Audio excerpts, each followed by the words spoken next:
Okay, so for question 7, it's a partial variation question. So how would you know that? Again, you see that says it's sum of, and then you also see the part wording. That would tell you immediately that is a partial variation question. And also another thing that would also indicate that it's a partial variation question is that where they will give you two sets of information. Like in this case, f5 is 9 and f10 is 84. Now, first thing obviously is to make the equation using this part. So fx is sum of two parts. So fx for part A is sum of two parts. One part is a constant. So for a constant, you just introduce k1 on its own, and the other part varies as x squared. So it doesn't say inverse, right? So it's directly with k2. So k2 x squared. Now you can write down k1 and k2 is not equal to 0. Okay, just for the purpose of answering. So after that's done, so you have k1 and k2 to be found, and for that we need to have a simultaneous equation, so where we have two equations set up. So first up will be f5 is equal to 9, and we have f10 equal to 84.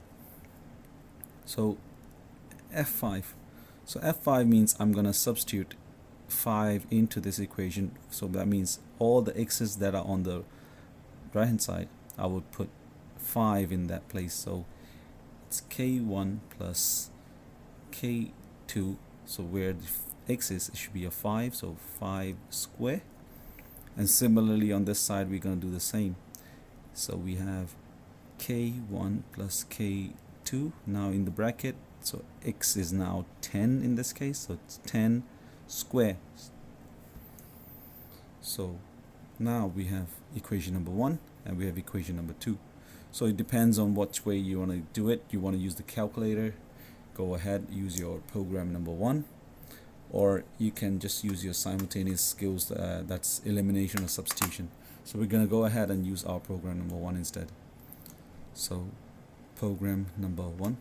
So in program number 1, we're just going to put in the coefficients with the unknowns on one side and the number on the other side of the equation. So these both cases is already in the format where we can just put in the calculator.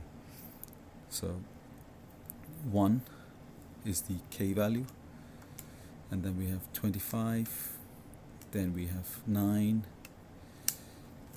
in here we have 1, 10 square you can write on 100, and then 84.